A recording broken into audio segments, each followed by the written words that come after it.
गुजरात राज्य का द्वारका द्वापर युग में श्री कृष्ण की राजधानी थी।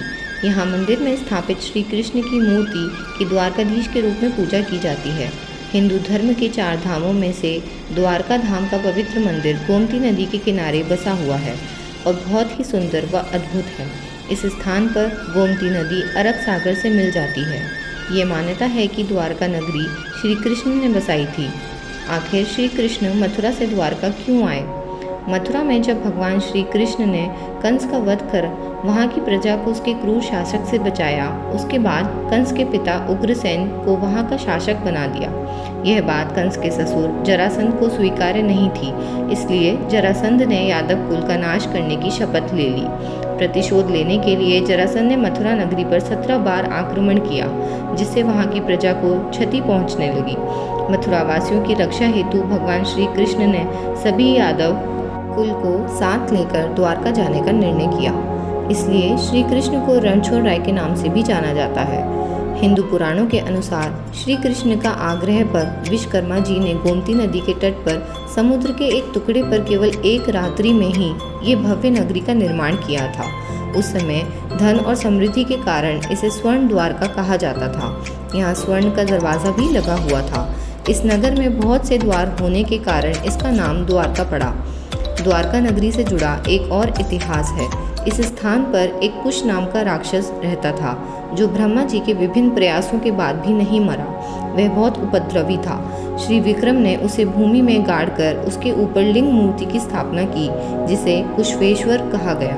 बहुत विनती के बाद श्री विक्रम ने उन्हें वरदान दिया कि जो व्यक्ति द्वारका आने के बाद कुशेश्वर नाथ के दर्शन नहीं करेगा, उसका आधा पुण्य दानव को मिल जाएगा। आज हम आपको द्वारकाधीश मंदिर के निर्माण के पीछे की कथा सुनाते हैं।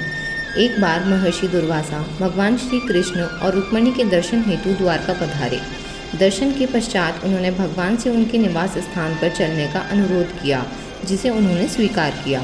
जब भगवान कृष्ण रुक्मिणी जी के साथ में महर्षि दुर्वासा के निवास स्थान की ओर चले तो रुक्मिणी देवी को थकान लगने लगी, तो वे बीच में खड़ी हो गईं और उन्होंने श्री कृष्ण से उन्हें पानी पिलाने का अनुरोध किया। तब भगवान श्री कृष्ण ने पौराणिक छेद से माँ गंगा की पावन धारा को वहाँ पर ला दिया। इस घटना से महर्षि दुर्वासा को लगा कि रुक्मिणी जी श्री कृष्ण को उनके निवास स्थान जाने से रोक रही हैं। इसलिए क्रोधित होकर उन्होंने रुक्मिणी जी को श्राप दिया कि वह उसी स्थान पर रहें। ये माना जाता है कि जिस स्थान पर देवी रुक्मिणी खड़ी थीं, वहाँ द्वारकाधीश मंदिर का निर्माण किया गया और इस तरह 12 साल का रुक्मिणी जी का श्री कृष्ण से वियोग हो गया।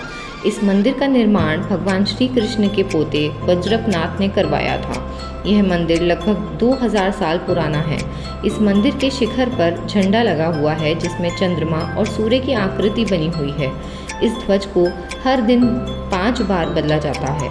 हर बार अलग रंग का ध्वज फहराया जाता है। द्वारकाधीश मंदिर में प्रवेश के लिए 2 प्रमुख द्वार हैं, जिसमें से उत्तर द्वार को मोक्ष द्वार व दक्षिण द्वार को स्वर्ग द्वार कहा जाता है। इस मंदिर की पूर्व दिशा में दुर्वासा ऋषि का भव्य मंदिर है और दक्षिण में जगत गुरु शंकराचार्य का शारदा मठ है। इस मंदिर के उत्तरी द्वार के समीप कुशवेश्वर नाथ का शिव मंदिर है, जिसका जिक्र हमने वीडियो में पहले किया है। द्वारका मंदिर से 20 किलोमीटर दूर एक गोपी तालाब है, जिसके किनारे बिछड़ी हुई गोपियों ने श्री कृष्ण के साथ रास रचाया था। द्वारका जाने के लंबे समय के बाद वो भगवान कृष्ण से मिलने द्वारका आई थीं। द्वारका मंदिर को रणछोड़ जी का मंदिर भी कहते हैं। इस मंदिर में श्री कृष्ण की 4 फीट ऊंची मूर्ति है, जिसमें हीरे की नक्काशी बारीकी से की गई है। इस मूर्ति को काले पत्थर से बनाया गया है। वह मूर्ति के द्वारा श्री कृष्ण का विराट स्वरूप दर्शाया गया है। द्वारका की पूर्व दिशा में एक बड़ा दरवाज़ा पड़ता है, जहाँ जय और विजय भगवान विष्णु के द्विपाल की मूर्तियाँ हैं। द्वारका आने वालों को भेंट द्वारका भी जाना चाहिए, क्योंकि ऐसा मान्यता है कि श्री कृष्ण द्वारका पर राज करते समय यहीं रहते थे। यहीं भगवान कृष्ण और उनके मित्र सुदामा जी की भेंट हुई थी, इसलिए यहाँ पर चावल दान की मान्यता है। और ये भी मान्यता है कि अगर आप भेंट द्वारका नहीं दर्शन करते तो आपकी पूजा का पूर्ण फल आपको नहीं मिलेगा। जैसा कि पुराणों में भगवान विष्णु और शिव जी का साथ बताया गया है, द्वारका में भी नागेश्वर ज्योतिर्लिंग मंदिर है, जो भगवान शिव को समर्पित है। यह सभी ज्योतिर्लिंगों में से पहला ज्योतिर्लिंग माना जाता है। जब भगवान श्री कृष्ण के कुल का नाश हो गया तो उन्होंने अर्जुन को बुलावा भिजवाया। बलराम जी ने भी समाधि ले ली। तब श्री कृष्ण सूने वन में विचार करते हुए योग मुद्रा में लेट गए। उस समय जरा नाम के एक शिकारी ने हिरन समझकर श्री कृष्ण के पैर पर बाण चला दिया।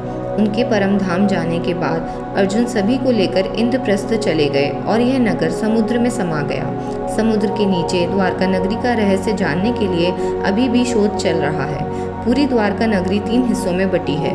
मूल द्वारका, जहाँ श्री कृष्ण मथुरा से आकर बसे थे, बाद में उन्होंने यह सुदामा को भेंट दे दिया। गोमती द्वारका, जहाँ से श्री कृष्ण राजकाज किया करते थे, और भेंट द्वारका, जहाँ श्री कृष्ण और सुदामा की भेंट हुई थी। मूल द्वारका में प्रसिद्ध सोमनाथ मंदिर भी स्थित है। इस वीडियो में हमने आपको द्वारका से रिलेटेड सभी इतिहास और रहस्य बताए। अगर आपको ये वीडियो अच्छा लगा तो हमें लाइक और कमेंट करके ज़रूर बताइए और हमारे चैनल दिल्ली पाठशाला को सब्सक्राइब कर लीजिए।